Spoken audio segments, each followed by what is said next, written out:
우리가 가지고 있는 이 신구약 성경책, 이 성경책은 예수 그리스도에 관한 책이다. 예수 그리스도에 관해 기록된 책이다. 이렇게 이야기를 합니다. 그래서 구약 성경은 오실 메시아에 대한 예언, 메시아가 구원자가 이 땅에 올 것이다. 그것을 예언한 것이 구약의 말씀이고, 신약 성경은 오신 메시아의 성취 그리고 재림, 구약에서 예언한 그 메시아가 이 땅에 오셨고 그 메시아가 어떤 일을 했으며 그 메시아가 다시 오실 것이다. 이것을 기록한 것이 신약 성경입니다.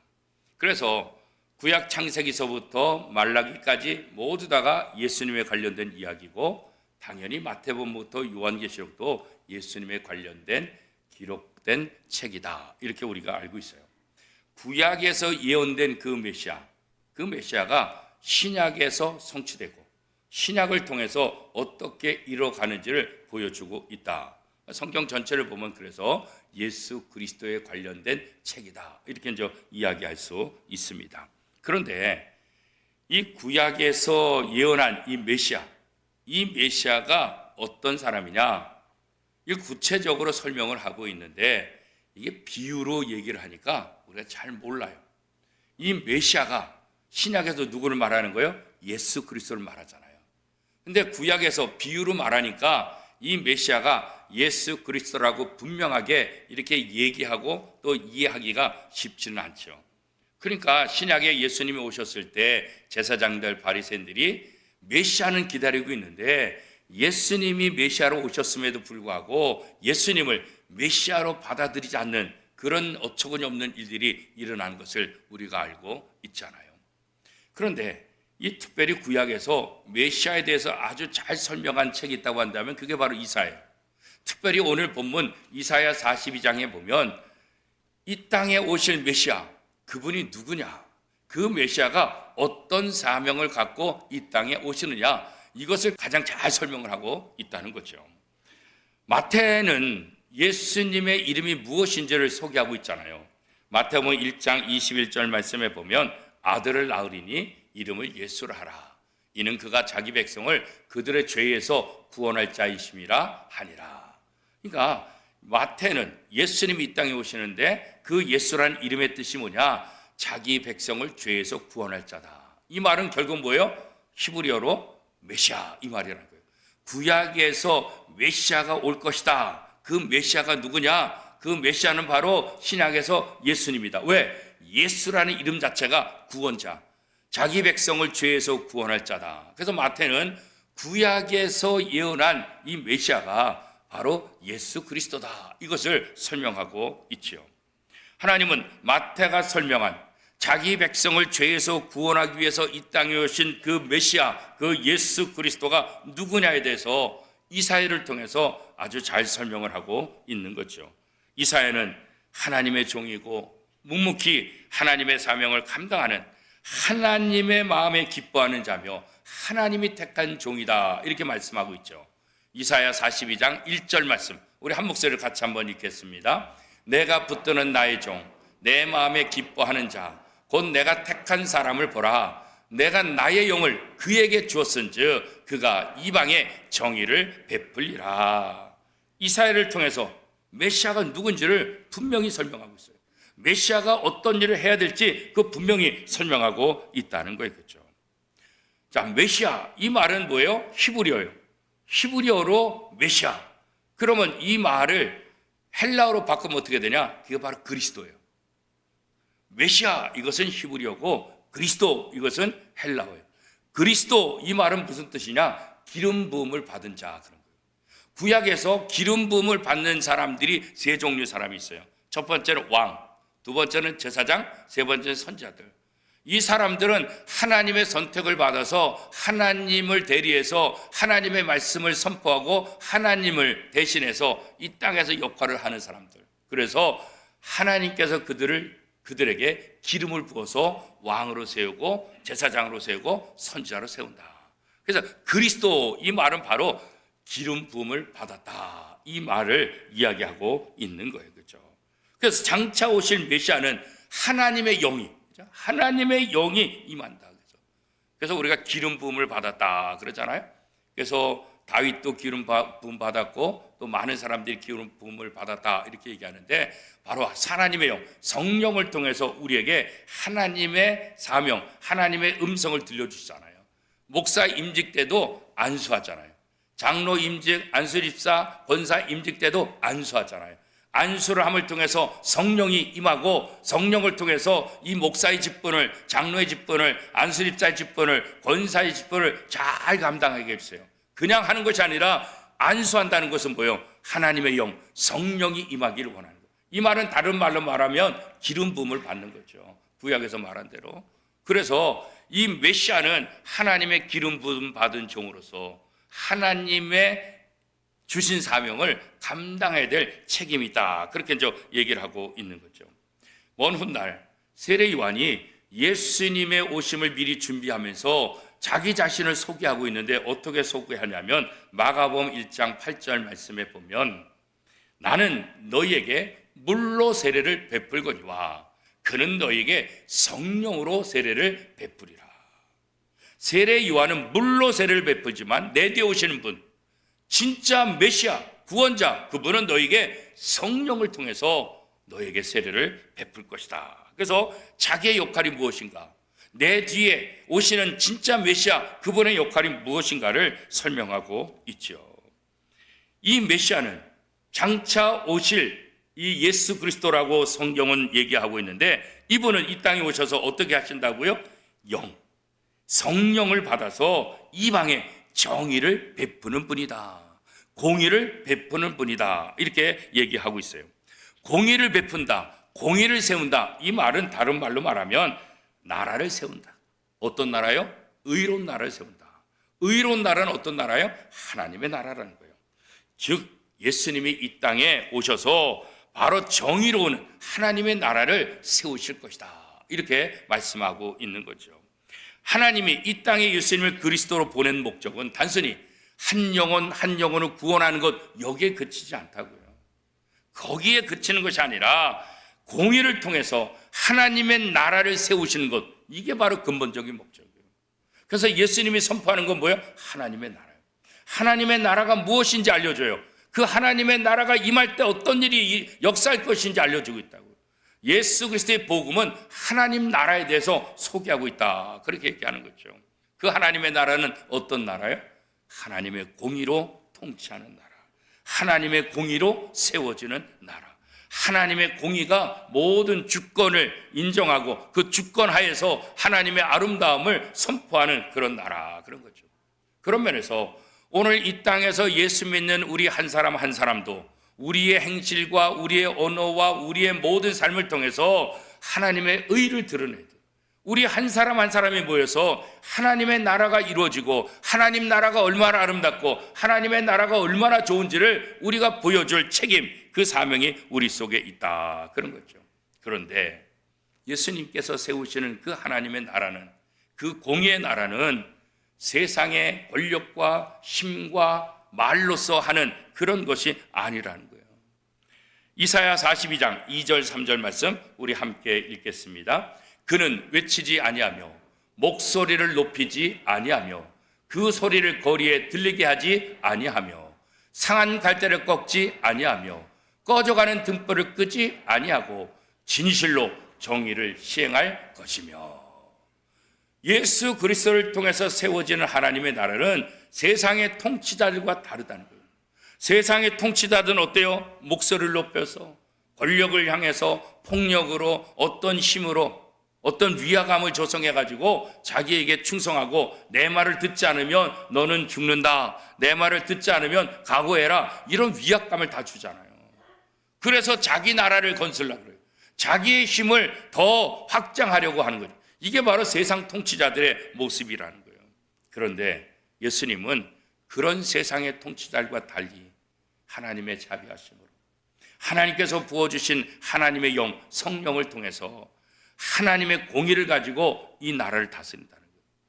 세상의 통치자는 다른 사람들 것들을 빼앗아서 내 것으로 만들지만, 예수님은 자신의 몸을 십자가에 내어주는 거예요.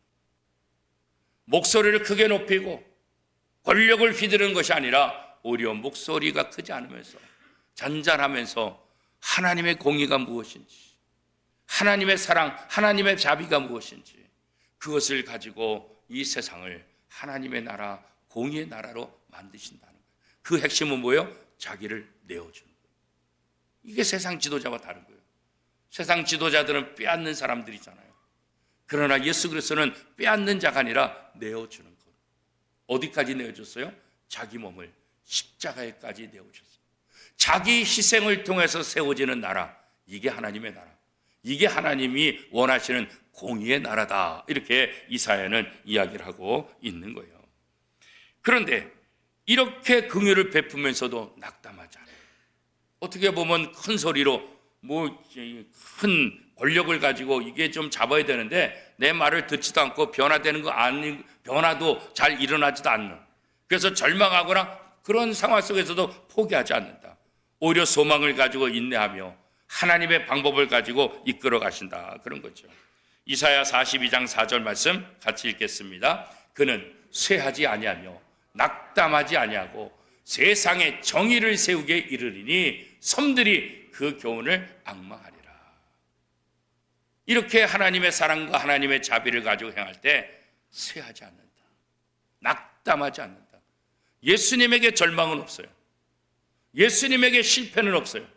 예수님에게 좌절은 없어요. 세상 사람들은 눈에 볼 때는 실패 같고 절망, 좌절 같은 상황 속이라 할지라도 예수님은 절대로 좌절하고 실망하지 않아요. 낙담하지 않아요. 왜? 하나님의 뜻을 알기 때문에, 하나님이 이루실 것을 알기 때문에. 그래서 예수님은 더 자비를 베풀어요. 연약한 사람들, 그잖아요. 약한 사람들, 그들을 꺾지 않아요. 그죠? 꺼져가는 등불 꺼버리지 않는다는 거예요. 상한 갈 때 꺾지 않는다는 거예요.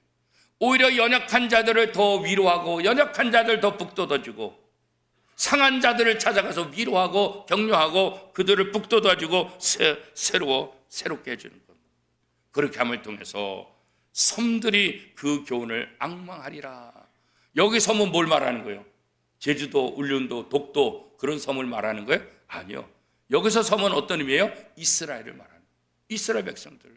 그렇게 메시아가 이 땅에 와서 그렇게 하나님의 사랑과 하나님의 자비를 가지고 하나님의 공의를 이끌어갈 때 이스라엘 백성들이 다 주님을 앙망하며 하나님을 앙망하는 그런 일들이 일어나게 될 것이다, 그런 거죠. 하나님의 일을 할 때 가장 중요한 것은 뭘까? 목사도 마찬가지고 우리 모든 항존 집훈자도 마찬가지고 하나님의 택한 종, 하나님의 부름 받았다는 이 사실 앞에 우리에게 가장 중요한 것은 뭐냐? 내 뜻, 내 고집이 아니라는 거예요. 내 고집대로 하면 안 된다는 거예요. 내 뜻대로 행하는 것이 아니에요. 우리는 하나님의 선택받은 사람이기 때문에, 하나님으로부터 부름받은 사람이기 때문에 하나님의 뜻을 이루는 종이라는 것을 우리가 기억해야 돼요. 예수님께서 겟세마네 기도에서 겟세마네 동산에 올라가서 기도할 때 그 기도의 내용을 보면 예수님께서 어떻게 하나님의 뜻을 이루고자 하는지를 우리가 잘 알 수 있다고요. 마태복음 26장 39절 말씀에 보면 조금 나아가사 얼굴을 땅에 대시고 엎드려 기도하여 이르시되 내 아버지여 만일 할만하시거든 이 잔을 내게서 지나가게 하옵소서. 그러나 나의 원대로 마시옵고 아버지의 원대로 하옵소서. 예수님께서 왜 지금 겟세마네 동산에 올라가서 왜 땀방울이 핏방울이대로 왜 기도하세요? 십자가 사건, 십자가 사역을 앞두고 그 십자가 고통이 얼마나 무거운 건지, 그 십자가 고통이 얼마나 무서운 건지 너무나 잘 알아요. 그러니까 인간적인 입장에서는 그거 피하고 싶은 거예요. 안 하고 싶은 거예요. 그러나 내 원대로 마옵시고 아버지의 뜻대로 하옵소서. 물론 우리들이 다 인간이기 때문에 인간의 생각이 있어요. 연약한 생각이 다 있죠. 그런 생각이 떠올라요. 그러나 내 생각, 내 고집을 끝까지 주장하는 것이 아니라 내 생각이 그렇다 할지라도, 내가 그런 생각이 나오고 내가 그런 의지가 있다 할지라도 마지막에 가서 우리가 해야 될 것은 뭐예요? 내 뜻, 내 고집이 아니라 하나님의 뜻대로 하옵소서. 예수님도 하나님의 말씀에 순종할 때 자기 고집을 부리지 않으셨다. 자기의 뜻대로 하지 않으셨다. 언제나 하나님의 뜻대로 삶을 실천하는, 이게 하나님의 선택받은 사람들이 해야 될 일이에요. 이게 오늘 저와 여러분이 이 땅에서 하나님의 선택받은 그리스도인으로서 이 땅에서 우리가 어떠한 삶을 살아야 되는지를 다시 한번 보여주고 있는 거예요. 그죠? 예수님이 사명을 감당하실 때 온전히 주님의 하나님의 뜻이 무엇인가 여기에 관심이 있었던 것처럼 오늘 우리도 우리에게 주어진 사명을 통해서 나를 통해서 하나님이 원하시는 것이 뭘까? 우리 원미동교회를 통해서 하나님이 원하는 것이 무엇일까?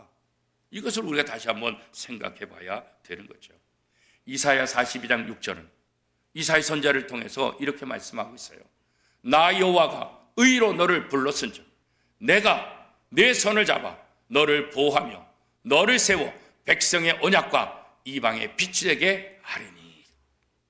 예수 그리스도 이 구세주 메시아 이분을 통해서 하나님의 언약이 성취되는 것과 이것을 통해서 이방의 빛이 비춰지게 하는 것, 이것이 바로 하나님께서 이사야 선지자를 통해서 메시아를 이 땅에 보내는 중요한 목적이다, 이렇게 말씀하고 있는 거예요.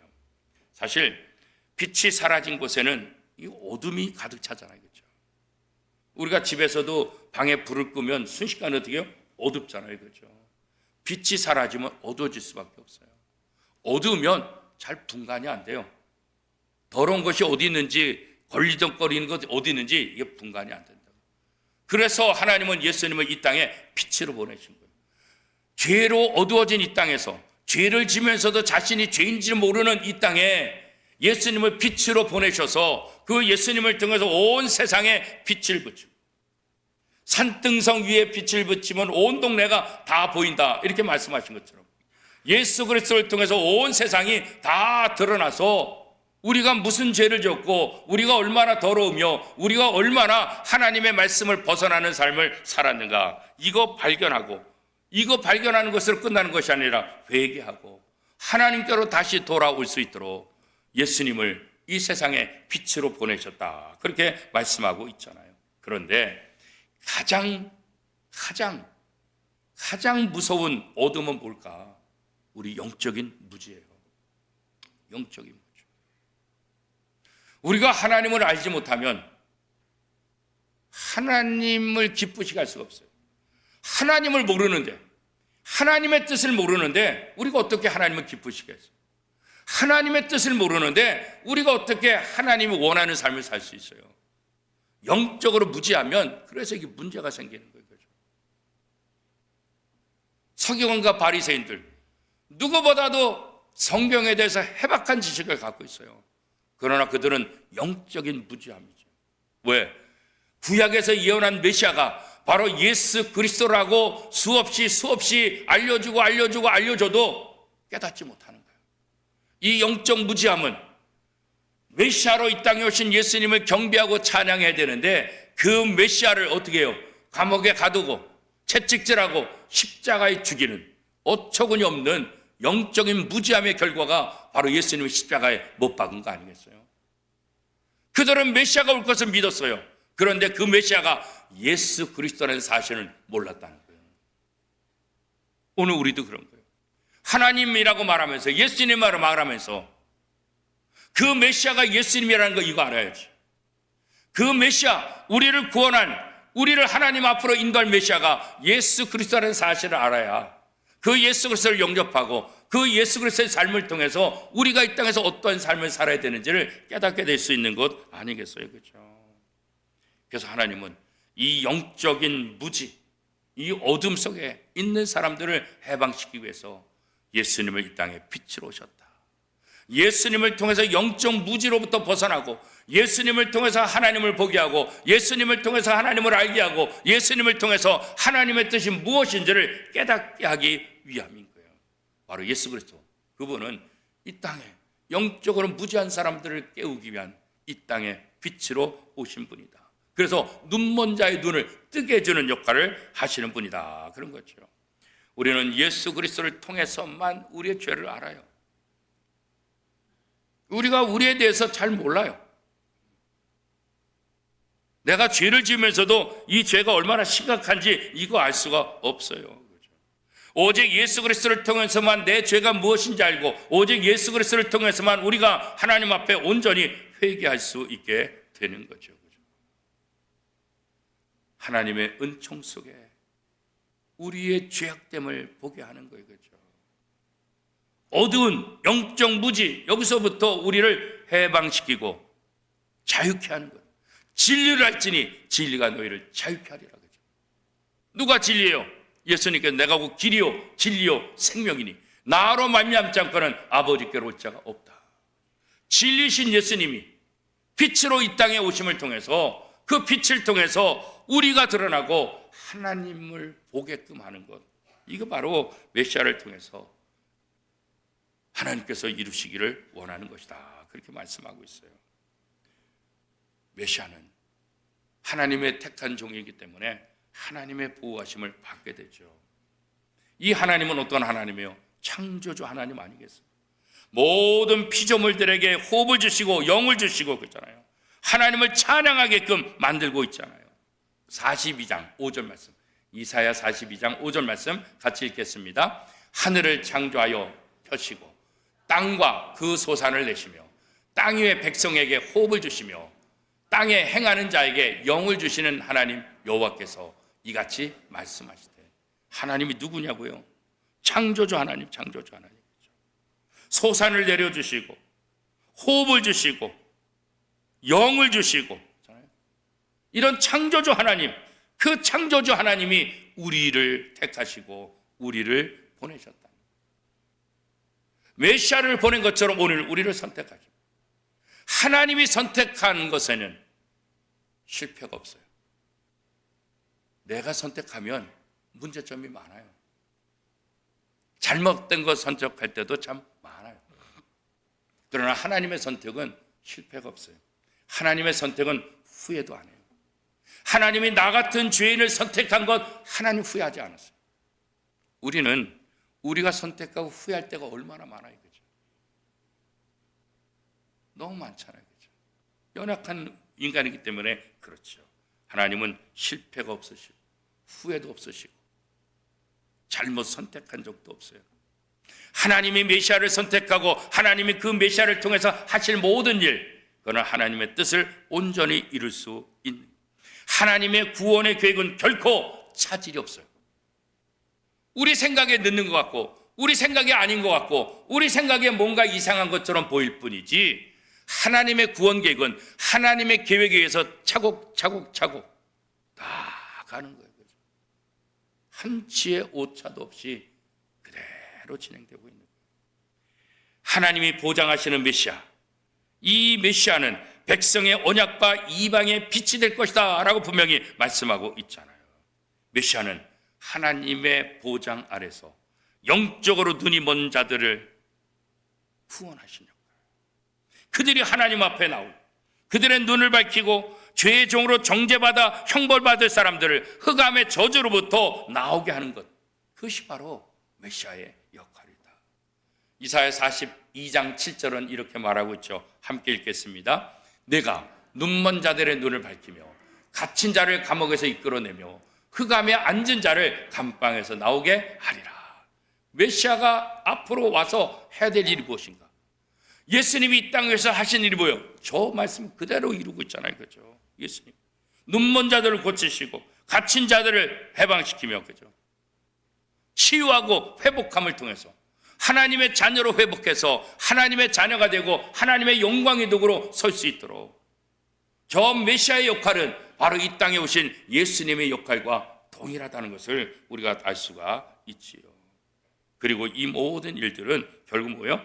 하나님을 통해서 하나님께 영광과 하나님을 찬송하는 일이 되어야 할 것이다, 그런 거죠. 하나님은 예언된 일들을 이루셨듯이 이제 약속한 것들을 반드시 이루시겠다. 이미 구약을 통해서 예언된 것 하나하나 이루어졌던 것과 같이 앞으로 예언되는 모든 것들도 그대로 이루어질 것이다. 이사야 42장 9절 말씀입니다. 보라, 전에 예언한 일이 이미 이루어졌느니라. 이제 내가 새 일을 알리노라. 그 일이 시작되기 전에라도 너에게 이르노라. 이전에 예언한 일 다 이루어졌다. 그러니까 앞으로 일어난 그 모든 것들 다 이루어질 것이다. 그 얘기를 하고 있는 것 아니겠어요? 그죠? 예수님께서 이 땅에 오신 목적이 뭘까? 요한복음 1장 14절은 이렇게 설명하고 있어요. 말씀이 육신이 되어 우리 가운데 거하심에 우리가 그의 영광을 보니 아버지의 독생자의 영광이요 은혜와 진리가 충만하더라. 예수님께서 이 땅에 오셔서 하신 가장 중요한 일은 뭐예요? 예수님을 통해서 하나님의 영광을 드러내는 거라고요. 어둠 속에서 알지 못하던, 죄악으로 인해서 하나님을 보지 못하던 그들에게 이 땅에 빛을 오셔서 하나님을 드러내는 거예요. 온 우주 만물에 있는 하나님의 모습을 드러내게 하는 거예요. 그래서 모든 사람들이 하나님을 찬양하고 하나님께 영광 돌리고 하나님을 알아가도록 하는 것. 그래서 하나님은 메시아를 이 땅에 보내고 그 메시아는 이 땅에 빛의 역할을 감당해야 될 것이다. 이런 거죠. 예수님께서 질병을 고치신 것도, 귀신들을 다 축사하고 귀신들을 쫓아낸 것도, 바닷가에서 풍랑을 잠잠하게 하는 것도, 죽은 자를 살리신 이 모든 것도 결국 뭐예요? 하나님의 영광을 드러내는 거예요. 예수님의 능력을 드러내기 위함이 아니라 하나님의 영광, 하나님의 아름다움을 드러내기 위한 것이다. 하나님께서 이 모든 것을 다스리는 것. 질병을 고치심을 통해서 하나님이 질병을 지배한다고, 폭풍을 잠잠케 하심으로 하나님이 이 모든 자연 원리도 지배하신다고, 죽은 자를 살리심으로 하나님은 이 생명의 주인이시라는 것을 예수님을 통해서 다시 한번 보여주고 있는 거예요. 하나님은 누구와도 하나님의 영광을 나누어 갖기를 원치 않으세요. 하나님 홀로 영광 받기를 원하신다고요. 이사야 42장 8절 말씀입니다. 나는 여호와이니 이는 내 이름이라. 나는 내 영광을 다른 자에게, 내 찬송을 우상에게 주지 아니하리라. 우상에게 주지 않겠다. 다른 자에게 내 찬송을, 내 영광을 나눠주지 않겠다. 하나님 홀로 영광 받으시는 분, 하나님의 영광을 드러내게 하는 것, 이것이 바로 우리들의 삶의 모습이다. 그런 거죠. 메시아이신 예수님은 하나님의 방식대로 십자가를 지시고 구원하신 거예요. 세상의 방법은 십자가를 지면 어떻게 해요? 저주예요. 세상의 방법대로라면 저주이지만 하나님은 세상의 방법을 저주가 아니라 은혜로, 사랑으로 만드신 거예요. 그래서 우리를 구원하신 거예요. 세상과 다른 방식으로, 세상 사람들이 생각하지 못한 방식으로 우리에게 사랑을 베푸시고 우리에게 구원을 베풀어 주신 것이죠. 그러므로 우리도 이 땅에 살면서 세상의 방식대로, 세상 사람들의 생각대로가 아니라 하나님의 방법, 하나님의 뜻을 구하는 것이 얼마나 중요한지를 우리에게 다시 한번 이야기해 주고 있는 거예요. 구약의 예언대로 이 땅에 공의를 세우시고 빛을 밝히시며 홀로 왕으로 높임 받기 위해서 오신 예수 그리스도, 그분을 쫓아서 우리도 우리에게 주어진 사명을 통해서 하나님께 영광을 돌리고 하나님의 나라를 이루는데, 그 하나님의 나라는 어떤 나라예요? 공의의 나라, 하나님의 의로 다스리는 나라. 세상의 힘과 세상의 권력과 세상의 목소리로 다스리는 나라가 아니라 하나님의 방법으로, 하나님의 뜻대로, 하나님의 말씀대로 이루어지는 그런 나라. 바로 그 나라를 위해서 예수님이 이 땅에 오신 거예요. 하나님이 그 메시아를 선택한 것처럼 오늘 하나님은 저와 여러분을 선택하셨어요. 왜요? 이 땅에 하나님의 의가 드러나고 하나님의 의를 통해서 하나님의 공의로운 나라가 이 땅에 실현되고 이 땅에 이루어지고, 그것을 통해서 하나님의 영광이 드러나기를 원해서 저와 여러분을 선택하신 거예요. 이 선택에 감사하며 우리의 삶을 통해서 하나님의 영광의 도구가 되는 복된 삶이 될 수 있기를 축복합니다.